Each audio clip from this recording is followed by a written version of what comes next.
Adelante. Okay. So welcome everyone. Welcome to this new seminar from the Institute of Physics of Andalucía in Spain, in Granada. Today it's our pleasure to have with us Carlos Carrasco, or Charlie, for everyone who knows him.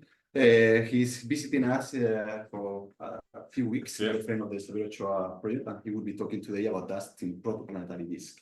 So Charlie made a background in physics at the University of La Laguna in 2004. And he made a PhD here at the EA, working on the topic high angular resolution study of jets and disk at the earliest stages of star formation. He finished in 2010. Then he made a 3 years postdoc at the Max Planck Institute for Astronomy in Bonn, working with the submillimeter group, working in a survey at radio wavelengths of the whole galactic plane with the very large array. Then he moved to Mexico. He's the staff researcher at the Instituto de Radioastronomía y Astrofísica, the IDEA, of the Universidad Nacional Autónoma de México in Morelia. He's investigador, the equivalent to the investigador científico at CSIC. Then he, in addition to making research, he is currently the chief of the computer department at the IDEA. And his expertise is in radioastronomy, both interferometry, but also single-disk radioastronomy. His research is focused on the study of jets and disk, with contributions in the field of protostellar jets, the launching and collimation mechanisms, and the role of magnetic field.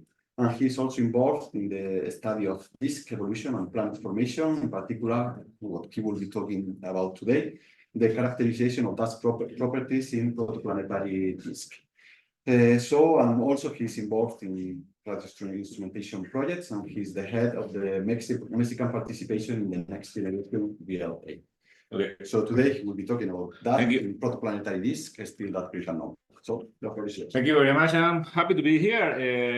It's not too much that I come back to Granada since I finished my PhD. So I'm gonna talk about I'm trying to give a summary of what do we have learned and what do we have unlearned from high angular resolution observation from ALMA. ALMA started to observe disk, protoplanetary disk with high resolution 10 years ago, and there is a lot of things we have seen from this data. I always start with this. Planets are a side effect of star formation. If this is the common picture we always talk about star formation. At the beginning, you have a protostar accreting. At the beginning, the accretion is spherical, but then a disk is formed in the equatorial of the protostar, and most of the accretion is through the disk.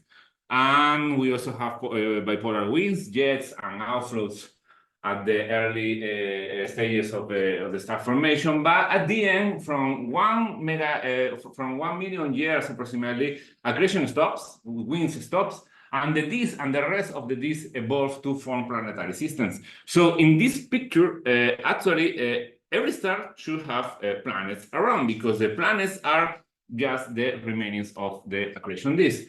These protoplanetary disks are made of gas and dust, more gas than dust, 90% of gas, 10% of dust. The gas is supposed to be accreted or launched from the protostar in winds, and the dust is going to evolve to form planets. How is this happening is the question here. The dust should grow, and should grow a lot to form planets. We start with this. This is what we have in the terrestrial medium, is dust particles less than 1 micron in size. And we need to form first this. And we know that this is already present in 1 mega-year protoplanetary. This is pebbles, something we call pebbles. It's small rocks of between 1 millimeter and several centimeters. We know that this, we feel that this should happen because of dust coagulation. Dust coagulation is basically you have several dust grains of small dust grains, and all of them shocks, and then start to grow to form bigger things. We don't know how, but in some way this should give rise to these planetesimals, which are rocks of 0.1 to 100 kilometers. And then this is going to be the building blocks of the terrestrial planets and the core of the rocky planets. This is how we think is planet formation is going to take place in protoplanetary disk. Also, several things we are seeing now with ALMA say that maybe some difference could happen. We don't know how we pass from this to this. Oh, this is not working very well. So the dust moves in the disk. We have a lot of gas, and the gas is what dominates the kinematics in the disk. So the dust basically follow the gas and follow the gas in different ways. The small grains, 2 millimeter grains, because remains coupled to the gas. So they are everywhere, they are floating in the gas, but the larger particles are affected by drag forces. So they go where we have higher pressure in the gas. And for example, the first thing that happens in a disk is that all the large particles, when they grow, they go to the midplane. And this is the center of the vertical setting. And we have also radial drift. When we have big particles, they interact with the gas and they lose angular momentum, and they go to the higher pressure places in the gas. So they go to the center of the disk, or they go to other places. We will see something later. And this is called radial drift. And the problem with that is that finally the dust could fall into the star and become part of the protostar. So we lose dust. The question is, can we form planets before this happened? And this is this has been the most important theoretical work, because what models of dust fragmentation and drift or radial drift of the dust say is that we cannot form something which is bigger than 10 centimeters in the disk. When we have something which is 1 centimeter, they start to the velocity of the shocks between the dust grains are more optimal for fragmentation than growth of the dust. So we have this limit, 10 centimeters. And then from pebbles to planetesimal, we have to have, we need a different mechanism. We still don't know which is. But in order to study this, in order to study which is the mechanism that to form planetesimals, we need to characterize the dust properties in this. And this has been very difficult before ALMA. This is the typical, spectral energy distribution of a protoplanetary disk. And as you can say, you have the peak of the emission at the sub-millimeter. This is the optically thin part, and this is in the millimeter and centimeter wavelength range. But we need a lot of angular resolution, because this is like 100 astronomical units in size. So we need to study the regions of the dust where the dust is accumulated and the dust could grow. And this means that we need angular resolutions of the order of 1 astronomical unit. This is like 10 milliards seconds. And observing in the millimeter with 10 milliards seconds inside thermal emission has not been possible since ALMA, until ALMA. So this is why we build ALMA, but we also have the very large array. And the very large array observed in this part, in the longer wavelength. And actually the VLA was the first instrument able to resolve millimeter emission in this at 7 millimeters. We have ALMA. I already mentioned this. ALMA is the most powerful millimeter interferometer we have ever had, and it has completely changed our vision of protoplanetary disks. These are the wavelength range that can observe ALMA and VLA. ALMA can observe, in principle, optically thin and bright emission from the dust, and VLA can observe optically thinner but much weaker emission from the disk. And you have to take also in mind that dust transparency goes in this way. So a longer wavelength will have more dust transparency. So I want to show you how we have evolved in observation of this. This is what we were doing in the 90s. This is HL Tau, HD169142, and TW Alga. They are 3 very famous disks, very bright disks. And 1 million years, 5 million years, 10 million years, these are all VLA images. VLA was the only instrument in the 90s able to resolve emission from protoplanetary disks. These are not very impressive, they don't look like this.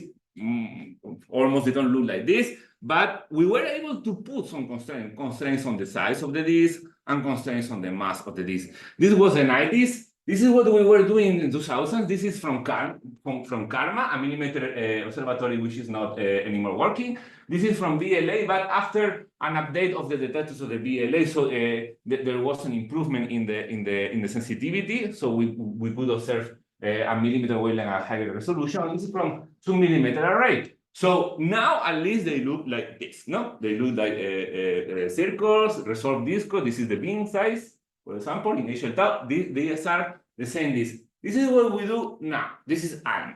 And this is totally a giant step because we are now studying a lot of different scales, and you can see that we can now resolve a lot of substructures in the disk. And this is probably the most important result from ALMA.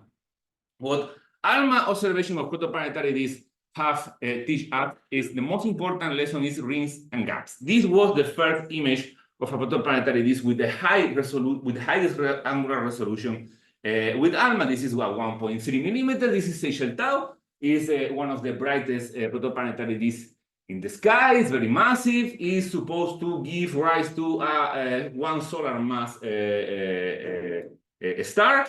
And the most important characteristic in these images was the bright rings and the dark rings. We know now that bright rings are related with dense dust rings. So the dust is accumulated in these concentric structures, which are very dense. And these dark rings, these dark bands are related to low density regions in the disk, low density of dust. So these are called typically gaps. I'm gonna talk about rings and gaps in the following, no? And this was very impressive because we never thought multiple concentric substructures in this before this image. This was a couple of years later. This is TW Hydra. It's 10 million years. It's the same. It's going to give rise a 1 solar mass star. And it also showed substructures, but some kind of different substructure, more wide rings and more narrow gaps. This was other images. I want to take your attention on this. All of them show concentric substructure, but this is very interesting. In blue is the gas, and in white or pink is the dust. So you can see that the disk in gas actually is very big, and all the dust is concentrated at the center. This is because of radial drift, and this disk has also spiral arms. And spiral arms are considered a proof that you already have planets there. No, this is the DSHARP project. It was the first survey, a blind survey of a sample of protoplanetary disks. We didn't know anything about the structure. We just it was selected and see what happened when we see them at higher angular resolution, and all of them showed substructure. And this was a surprise. We were not expecting. We were expecting substructure, but not so common substructures in protoplanetary disks. So this was the first lesson, and this is a simulation. Sorry, I need to stop this. What I'm going to show here is a simulation of how the dust grains in the disk evolve with the gas. So the simulation is in the gas, but you are going to see the movement of the dust grains, and dust grains of different sizes. The black ones are very small and they are coupled with the gas. The green ones are a little bit bigger, so they are also coupled in the gas, but they move a little bit. And the yellow ones are the biggest, and particles of 1 millimeter or 1 centimeter. And what you see is that because of the radial drift, all the large particles go very fast to the center, and you lose them in the star. But then a gap is going to form there because complicated mechanism, but the important thing is that we are going to form a gap here. And then what happened with the gaps is that the gap stops migration. So particles don't pass the gap, and they can be accumulated here. So this is a natural way to stop migration, and then you have a lot of large particles there, and they can grow. because you will not lose them anymore. So this was very important because we thought that this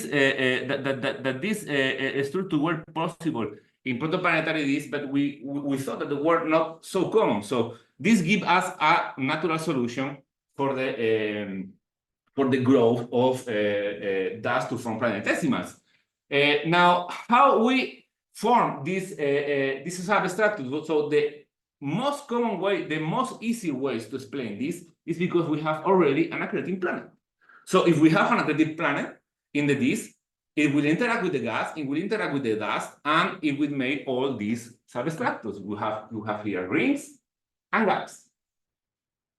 But this is a problem because the best way we have to form planets, to form planetesimals, is in the rings that are formed by a planet. So this is a loop, no? So are all the substructures created by planets? So some of them they are, and this is one example. This is probably the best example. It's the only protoplanet we have directly detected. This is a circumplanetary disk in a big gap in this, but it's the only one we have detected. We have not detected any more protoplanets. But it's very difficult. I mean, this is a special one because we think that this is very massive. So it's not easy with the actual instrumentation to detect protoplanets because they are very weak. But some of them we have detected. So this is what I mentioned. If we need planets to form rings, to form protoplanets, this is a loop reasoning. So we started to propose different mechanisms to form rings, to accumulate dust in rings in order to have like an initial stage for the formation of the first planet. And the best and one of the most promising is the snow lines. Is that growth at the ice lines. And I'm going to try to explain this. This is a star and this is a disk, and the disk is hot because the radiation from the star hit the disk. So the disk is very hot here near the star and is cold at the external orbit. So there is a place in the disk where you have 0 degrees, where you have the temperature where the water, for example, where one molecule pass from a solid to gas. So you have solid water here, you have ice here, and you have water vapor inside the ice line. So you have a lot of dust grains. And dust grains outside the ice line will have ice in their surface. If there is water, they will have ice in their surface. And the ice is supposed to be sticky. So when they shock, they are more frequently, they are more commonly going to grow. If you don't have ice, it's most probably to fragment. So you have large particles outside the ice line, which can grow, and they will move very fast, faster than the small particles. So they will go, and when they arrive to the water ice line, they lose the ice, and they have water vapor. So they will be slower because they are very small. They couple again with the gas, and they will move slower. So at the end, you have an accumulation here of small particles within the ice line, and this will create a reaction to the gas because this creates a reaction to the gas that will form a maximum pressure here just before the ice line. So you have an accumulation of large particles with ice there. So this will look like a ring, and then you have a place where you can form, when you can grow the dust, and you can grow the dust with ice, so you will form planetesimals with water. So this is very nice, no? So this is one of the most promising mechanisms to form the initial stages of rocky planets. So what we do? What we do is to observe at several wavelengths in order to, with higher angular resolution possible, in order to characterize the dust properties of protoplanetary disks, and then try to study, then to relate how is this going to grow to form planetesimals. But there is one of the most important problems is that because dust is accumulated in substructures, we have highly optically thick regions. So we were thinking that this was gonna be very easy with ALMA because you observe a one or two wavelengths at the millimeter, but no, it's a more complicated problem because you need a lot of wavelength in order to obtain the dust properties. So this is what we do. We made this study, for example, in HL tau, and when you have 4 wavelengths, very high quality observation. This is VLA 0.9, 1.3, 2.1, and this is from the VLA. Actually, it's a very deep observation with the VLA at 8 millimeter. So from this, you are able to get this. With some modeling, you can use different radiative transfer model or more simple models. But the thing is that from this, you can get the dust temperature, the dust density, and the maximum particle size. So you can see where are the highest density regions and where are the biggest particle located in the ring.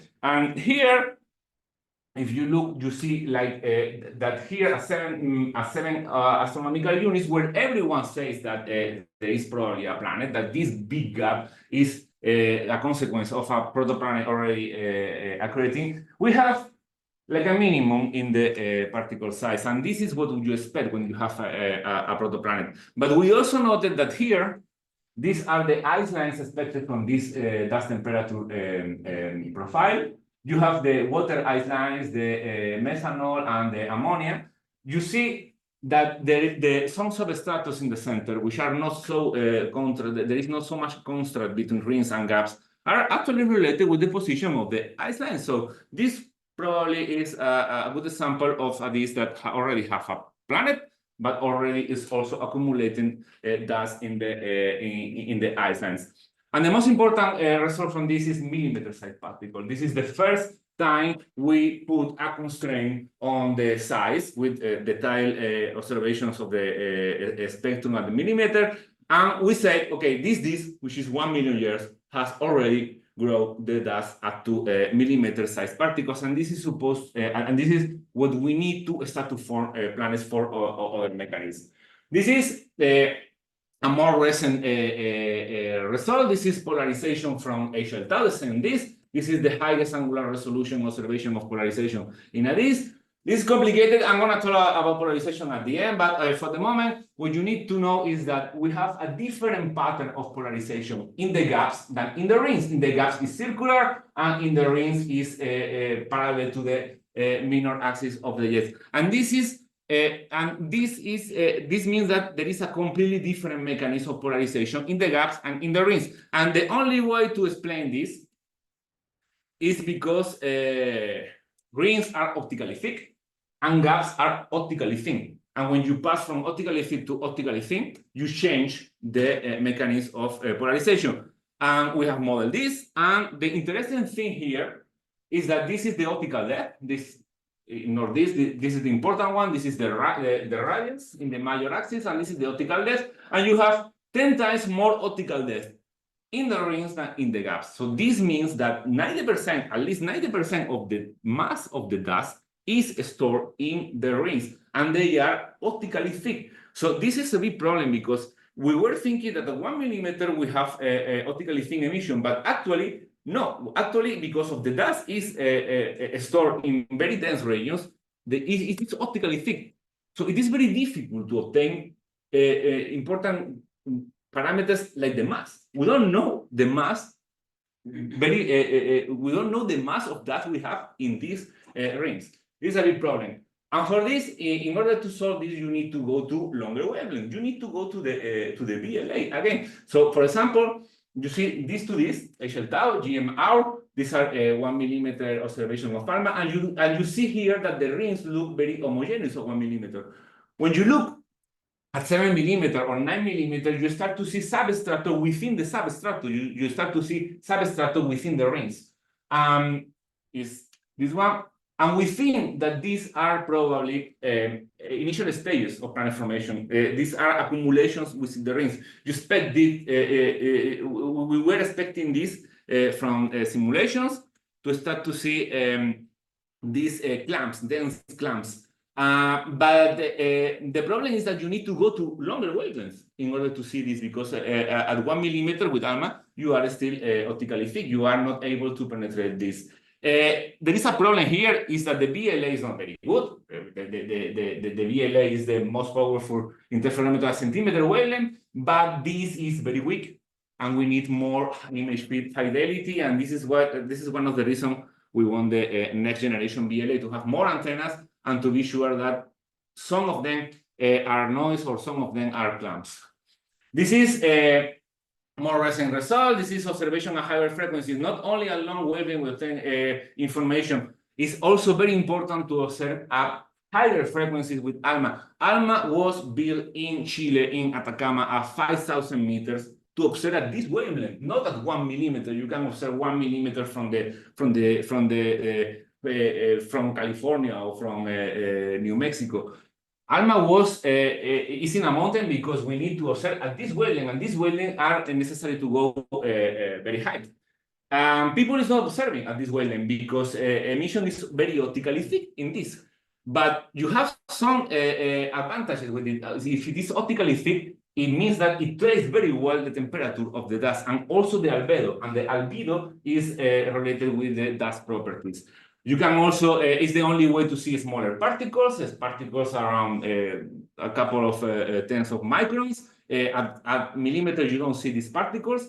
And it also allows to get the highest angular resolution with ALMA, which is 10 milliardsecond, which give us like a 1 astronomical unit angular resolution. These are the highest angular resolution observations at band 9, 450 microns. Of HL tau, and you can see increasing high angular resolution, and this is the center of the disk. And something interesting, there are two interesting results here.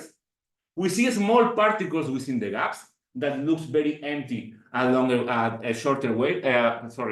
wavelengths. You see very empty gaps, which means that there are no big particles, but there are small particles in the gaps. You can see here in black, and this is the gaps for comparison. And there is another thing. This is the snow lines, and we see an increase of the brightness temperature, and this is probably related with an increase in the density of particles, small particles within the ice line, which is what I was discussing before. Is the slide the ice lines is the solution to this problem? No, unfortunately, no. There is no clear correlation between all the substructures we have seen in several disks with the location of the snow lines. So this does not mean that you cannot form planets at the ice lines, but at least in most of the disks we have seen substructure. There should be already formed planets. It is impossible to explain these substructures without planets. No, you cannot form these gaps only with the action of ice lines. You need planets. So this means that we have planets at 1 million years, and we don't know how to form them because dust growth is very slow. I'm going to talk a little bit about this, and it is extended compact disk, and this is a second result from ALMA, which is clear. We started when we started to observe with ALMA with high angular resolution, we started to see a lot of this with substructures like this. This is a survey of Taurus, and all these show substructures. But the thing is, we were not publishing. Actually, we're not publishing the boring disks, which are all of these. These are compact disks, okay, and they are more frequent. Indeed, they are the most. These are the most frequent disks. Now we have around 700 disks observed with ALMA at high angular resolution, and this was a nice study of all of them. And you see here that 30% are large disks with a radius of around 100 astronomical units, and they show substructures. But the 70% of them are compact with a mean radius of 30 astronomical units, and they don't show rings and they don't show gaps. We don't know if they don't show rings because they are optically thick or because they are very small and we cannot resolve. We don't have enough angular resolution, but they don't. Some of them are.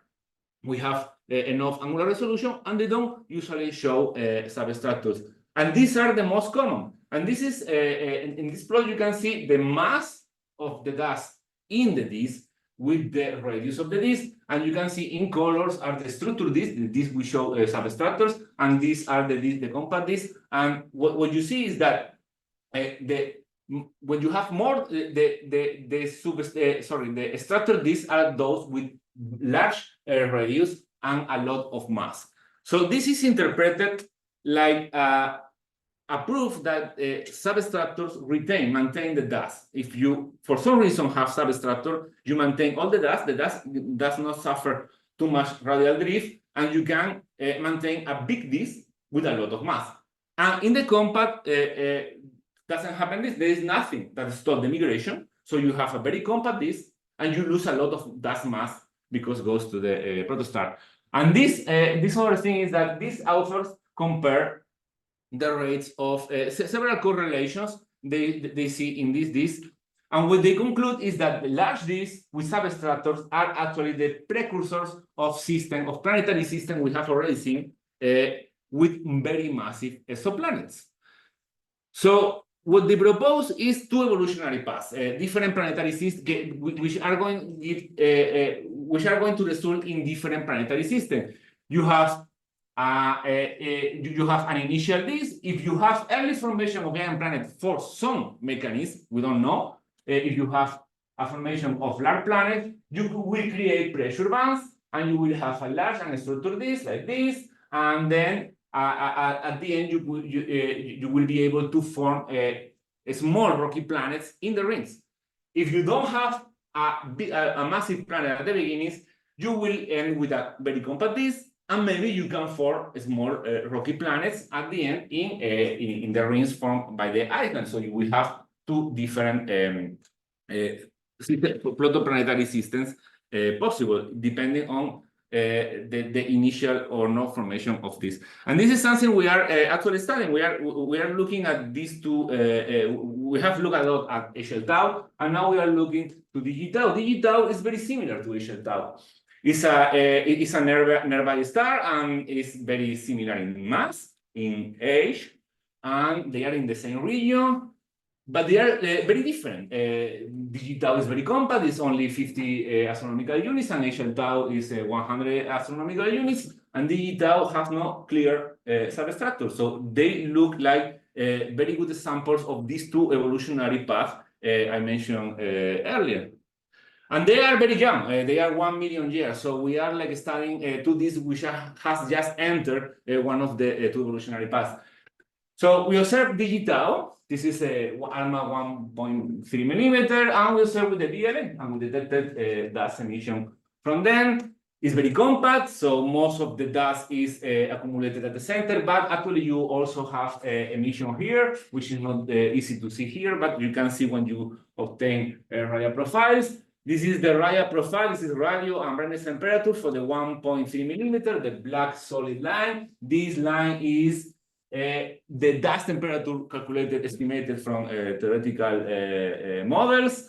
And what you can see is that when you look, you actually have some substructures at the 1.3 millimeters. When you look at 7 millimeter and 9 millimeter with the VLA, what you see is that you actually detect these rings and gaps when you look at the wavelength. So this means that this disk is actually having substructures, but you cannot see them because it's optically thicker than HL tau. So maybe this is something we are trying to answer. Maybe you have in the compact disk, you have the same mass, but in a much smaller disk size. And this will give more compact disk, but also more denser disk. And here we also look at a correlation between ice lines and substructures, but this is very difficult right now because you have to you need to have a very good determination of the temperature, and this is very difficult.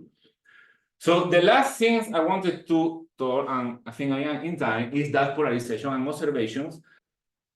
And this is the actual reason I am here today. And I am here in these weeks working at the because that polarization observation, which is something which that polarization observation in protoplanetary is something which has become possible with ALMA, have revealed us that we actually don't know anything about the dust.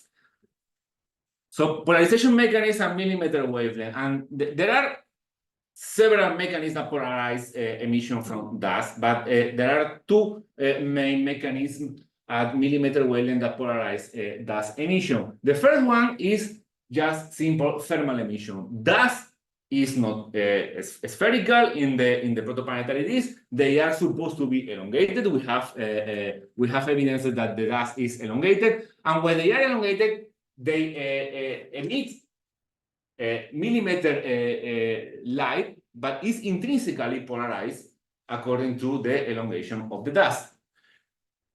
So if you are looking at the thermal emission directly of the dust, you will see that there is an intrinsic polarization. There is another mechanism which we have learned very recently that is very important, is dust self-scattering. You have several dust grains in the disk. All of them emit thermal emission, polarized or not. Anyway, at some point, the light will find another dust and will scatter, and an observer here will see a scattering millimeter emission, which is linearly polarized, perpendicular to the direction of the light. So these are the two mechanisms, and we expect from millimeter emission when we see protoplanetary disk. We observe this, of course. Fecha tau was the first object we observed with high resolution, mid resolution here, polarization. And this is at 1.3 millimeter. This is with Karman, and you can see this polarization pattern, linear polarization, parallel to the minor axis of the disk. And this is exactly what we expect when the polarization is dominated by dust self-scattering, dust grains which are emitting, and they are scattered by other grains. And when you observe at 3.1 millimeter, you see a very different pattern, which is circular. So the only way to explain this pattern is because we have here dust thermal emission by elongated particles, which is intrinsically polarized, but all the particles, or most of the particles, are well aligned around the orbit of the disk. We still don't know how they are aligned, but this is the only way to explain this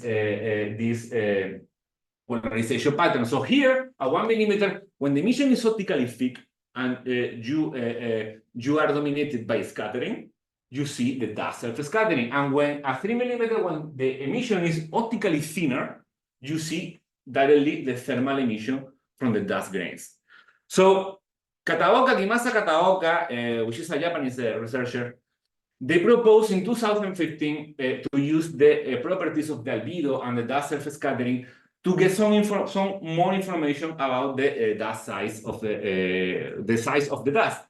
So here, what you are looking is this is A is the radius of the particle, so 2PA is over lambda is what is called the size parameter. So this is the size, something related to the size or to the area of the particle in relation with the wavelength you are observing. And this is the polarization. So when you have a small particle compared with the wavelength you are observing, if the light is scattered, you will have a lot of polarization. When the particle is similar to the wavelength you are observing, you will start to have less polarization. So when the particle is very large compared with the wavelength, you expect to have very low polarization. But this is if you scatter the light, but you have also a probability of scattering, which is how you can consider the albedo. So the albedo is different. You have, for small particles, you have very low probability to scatter the light if the light, for small particles compared to the wavelength. And you have more probability when you have a big particle compared with the wavelength. So actually, you have a very small region when the particle is similar to the wavelength, when you will have a probably when you will have lightly polarized, lightly scattered light, which is polarized. So you can use this to put constraints on the size, because this is now maximum grain size, and this is the P times the albedo. So if you set a one wavelength, you expect maximum polarization when you have a particle size which is comparable to the wavelength you're observing. So if you get the polarization, that's self-polarization at one wavelength, you can say you can have a good estimation of the size of the particle. And we did this. So this is the same I showed before. So you have at 1.3 millimeter, you have dust surface scattering. You don't have dust surface scattering at 3.1 millimeters. So you put these results in this plot, and you have 100 microns for HL tau. This is the maximum particle size in HL tau, 100 micron. And you do this for all of these, and you have similar numbers, 150, 70 microns. And this is a problem. This is a problem because I said a different thing. In HL tau, in the same disk, I said that we have pebbles, we have something which millimeter sizes, and you form planets from this. And from polarization, you get 100 microns in the same disk with similar wavelengths. And this means that at 1 million years, you still need to grow the dust by a factor of 10 in order to start to form planets, to start to form planetesimals. And both formalists are correct. And they should give the same. And this is very different. So here is a problem. We have been discussing this for several years now, and we have tried different ways to explain this, but we have always about the most evident solution, which is dust is porous. Dust are not spheres. Dust is porous. This is what you expect from grain growth models. They predict fractals. And they predict highly porous dust grains. And highly porous dust grain has a very, very different optical properties, especially when the wavelength you are observing is similar to the size of the dust grains. You expect very different things, and this means that you are what you are getting from the dust continuum or from the polarization is very different from reality. This is what we have seen in comets. This is a work by Olga Muñoz. And in 2020, I don't remember the comment here. So these are observations of the phase function in the polarization at different phase angles in the coma of the comet, right?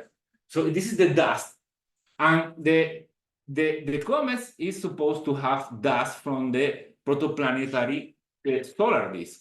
So this is like a picture of the dust in the young protoplanetary disk in the solar system.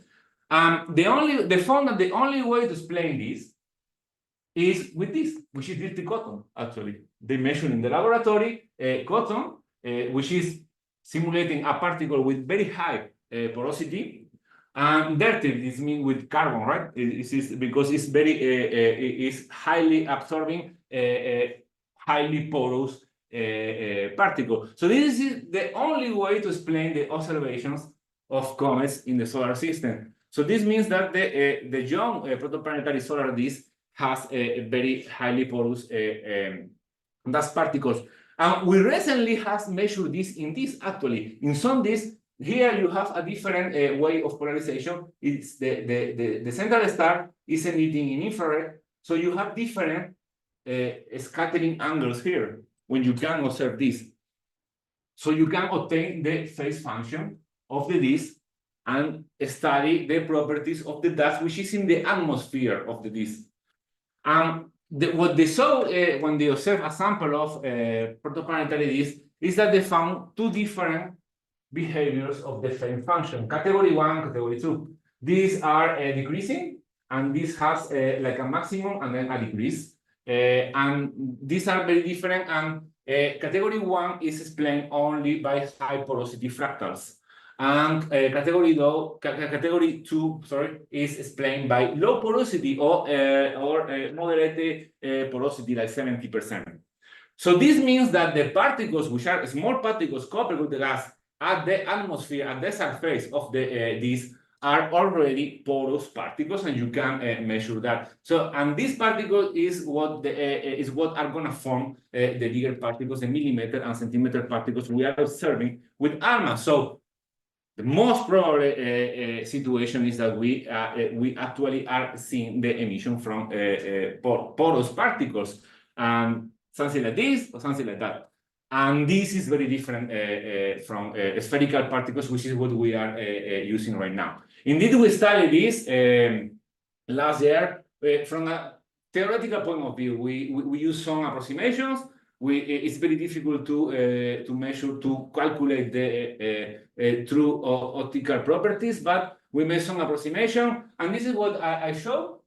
This is the wavelength, the expected polarization at different wavelengths for from different particles when you have a sphere, and this is what I mentioned. You have polarization only at one wavelength or a small wavelength range around one wavelength. When you consider porosity, what you have is this is the maximum. This is highly porous grain. You have from a single dust grain, you have polarization at very different wavelengths. So you can explain polarization at different wavelengths from a particle with a size which is very different from this wavelength. So this is the only way to reconcile the results from the study of the spectral energy distribution and from the polarization in this. In the case of Fecha tau, in this work, we put a constraint of 70 or 97% of porosity, which is moderate. It's not a fractal. It's something more similar to a volcanic rock. But actually, we did this in Fecha tau. We obtained a lot of observation of Fecha tau, different wavelengths. This is from 7 millimeters from VLA. And you can see here a circular pattern at 3 millimeters. And the pattern is changing as you go to higher frequencies. At the end, at the higher frequency, you have the pattern of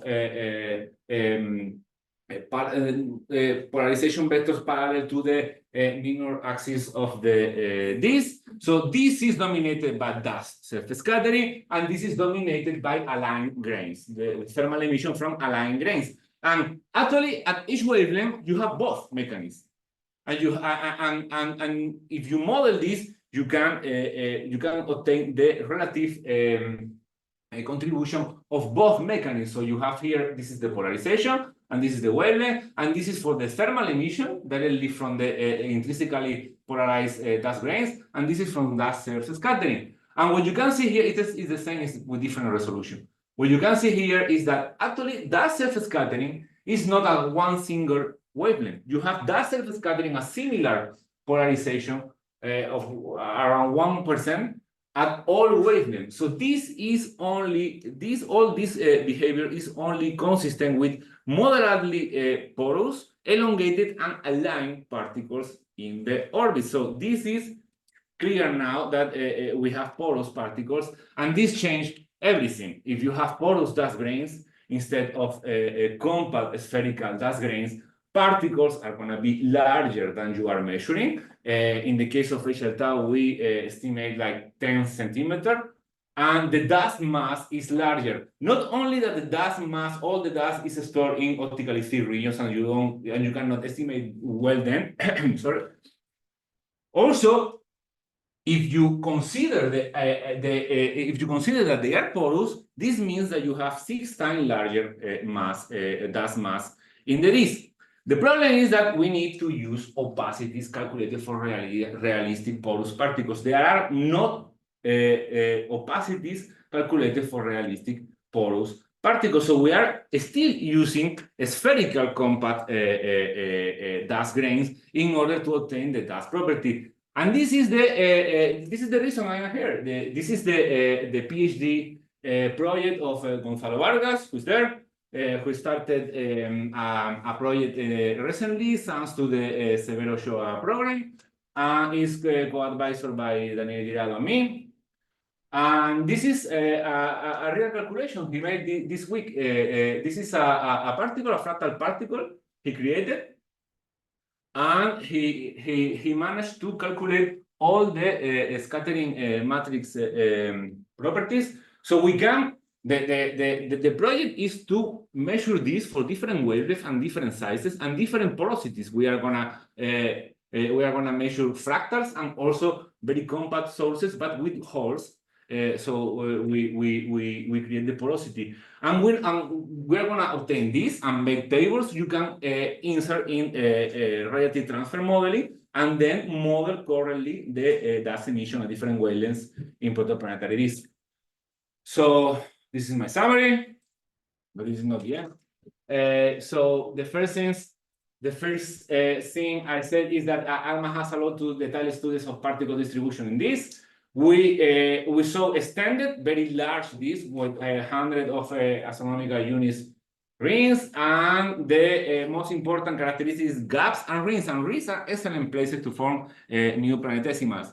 Now we know that most of the disks are compact, actually, so we have like two different kinds of disks: large with substructures, compact with no substructure. We don't know if they have or not, and we think that these are two evolutionary paths, and they will end in very different planetary systems. One with massive big planets that are formed very early in their evolution, and the other with only rocky small planets.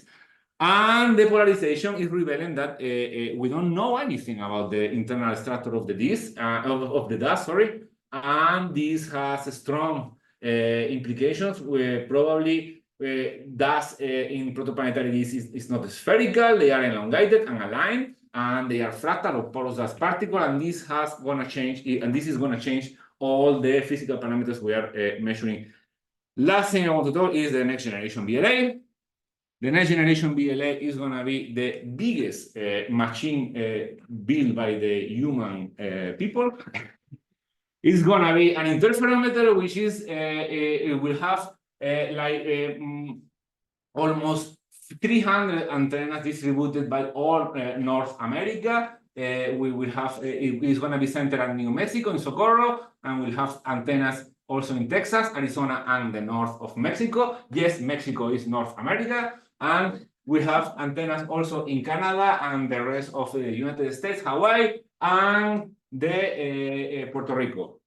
This big interferometer is going to have 10 times higher sensitivity and 10 times higher angular resolution than the VLA and ALMA, and is going to observe in a wavelength range very similar to these two interferometers. It will go from 20 centimeters, I think, 1 gigahertz, to 3 millimeters, 3 or 2 millimeters. So it's the first time we will be able to observe thermal emission, dust thermal emission at resolutions of 1 milliarc seconds from this.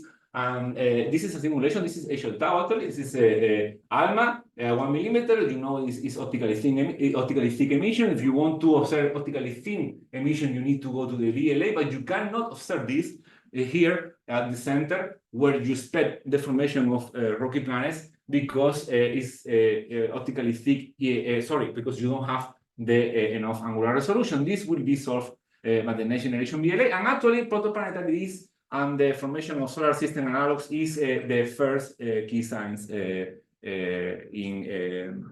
the next generation VLA, but it's gonna solve a lot of problems. And this is my last slide. Thank you very much.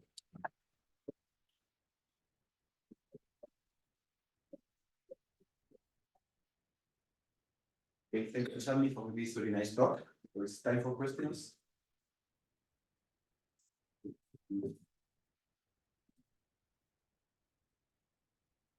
It was very interesting for me. I don't have this kind of background, but it was very interesting to see this talk. This might be a very naive question, but in the beginning of the talk, we were explaining how the bigger dust particles move and form this regions of dark and light regions. Oh yeah, I cannot hear you very well. Okay. I'll just now I think. Okay. So I was saying that these regions of bright and dark bands that you were seeing, I could understand the mechanism why the particles would move towards the inside. Like, is there any angular momentum that would make these particles go outside? What is the driving force that actually makes this particle? Is it just gravity? What is the driving force that makes this particle go inwards rather than outwards?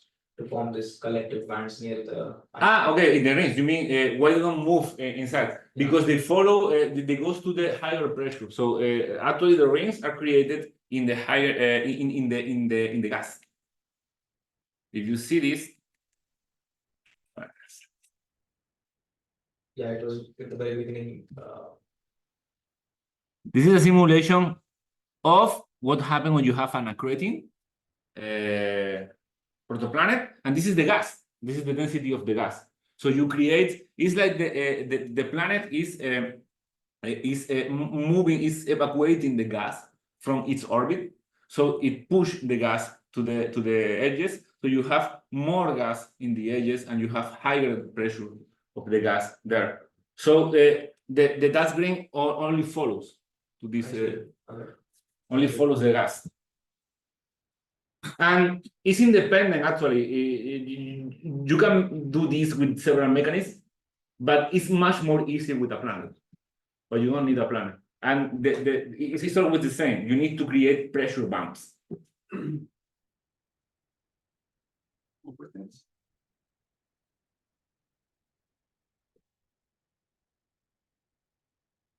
Hello, Carlos. Thank you very much for the nice talk. I have two questions, if there is time. One related to the disks. I wonder what is your thought, or what are your thoughts on massive protostars, which also have disks, right?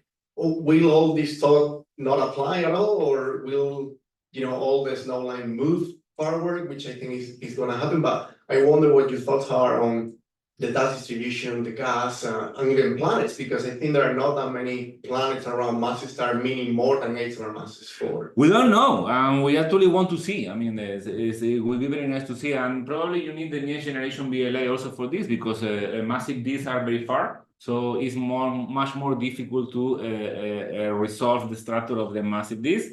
There are not a lot of them known, and you don't know. I mean, massive disks are thought to be more turbulent, more big, massive, and it's more info. It's not. Maybe they are not as ordered as this T-Tauri star, right? But we don't actually know. And you have another problem. Maybe you form planets, but at the end they are destroyed because when the star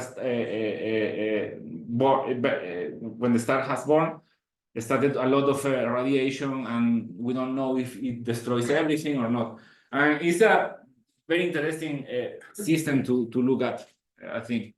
There are some studies from ALMA, but it's very optically thick, the emission, even at the long wavelength, so we still don't know. And about the dust, you mentioned that, for example, Olga's work in the comet measure the dust properties and stuff, and I wonder if the dust property has not changed at all in 4 billion years. Like, do they stay the same as in the primordial protoplanetary system? Because 4 billion years. I don't know anything about it. But what I think is that they store dust from a given age in the protoplanetary disk, right? So if you see a comet which is coming from the outside of what you see is that the dust in the initial stages of the formation of the planets in the solar system, if they were already porous, I mean, you form planets from this. So all the dust should be porous. I'm not sure if they are fractals. I mean, measurements of this in comets and measurement of dust in the atmosphere of the protoplanetary disk say that they are fractals, which a lot of with very high porosity. But I don't think this is the case for the millimeter and centimeter particles we are looking at the millimeter and centimeter, because you need to grow this by shocks. So at the end, it will compact at some point, right? So actually, in initial tau, at millimeter, we say that it's more or less 80% porosity, and this is very different from a fractal. This is more similar to that, to this. So this is why we are gonna calculate both cases, which are very different.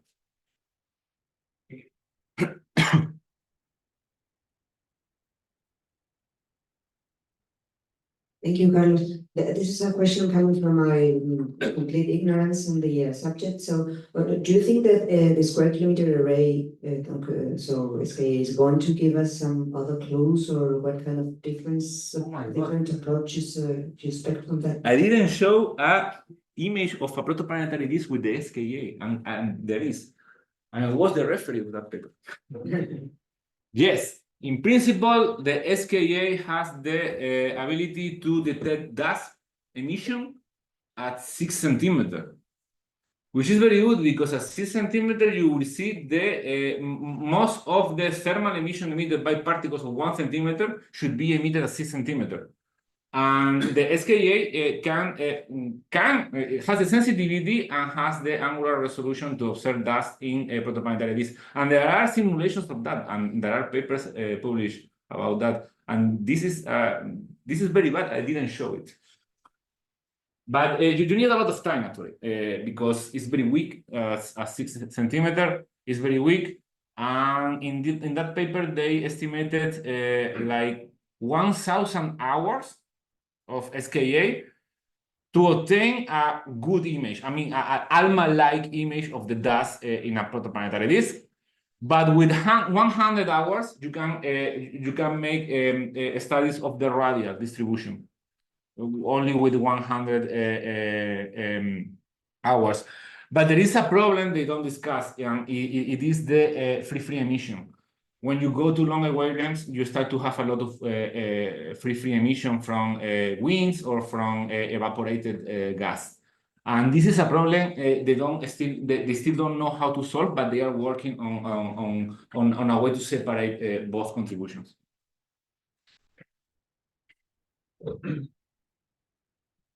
Hi, Carlos. Thank you for your nice talk. Before your polarization section, you showed several radial profiles of the emission in digital. But I noticed that near the center, the brightness temperature is higher than the dust temperature. Because this is How do you explain that? This is for free emission. What is happening here, you cannot trust it's not dust anymore. It's dominated by free emission from the jet. Digital has a very strong jet.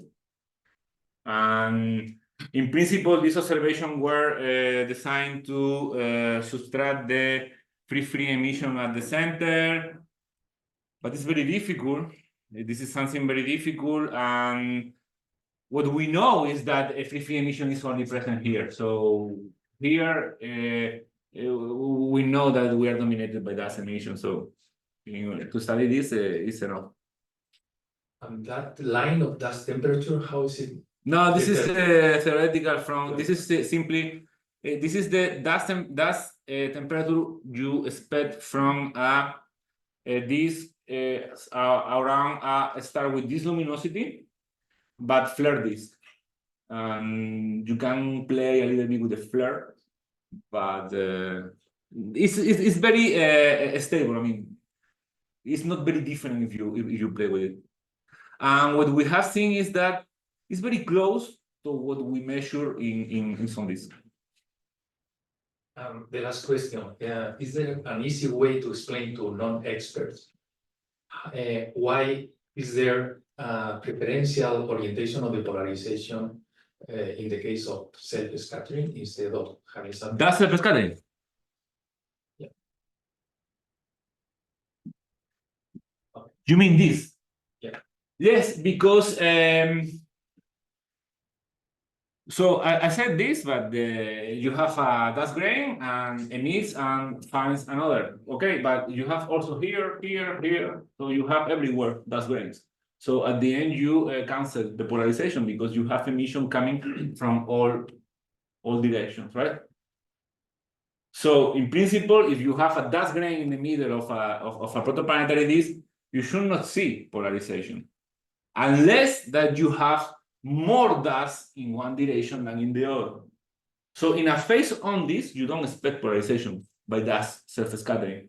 But if you have a slightly inclined disk, you will have more light coming from the both sides than from the other side. So you expect this to have more light coming from here in this direction than from here. So you will see like a residual polarization in that direction. And this is one of the reasons why it's so small, that polarization, the polarization degree is around 1% only.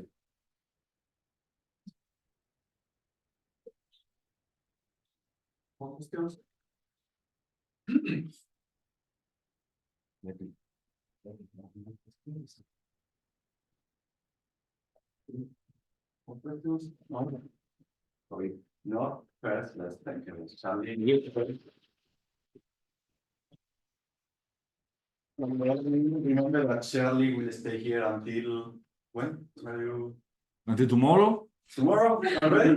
Okay, but this afternoon they are organizing. we have a a long meeting. Yeah. for everyone about that in general. So it would be, Nani, it would be what time for And sala de juntas, so we will have a Zoom room for anyone that needs to do it from home. Okay. Thank you. That's all. Esta es la misma para de cuando me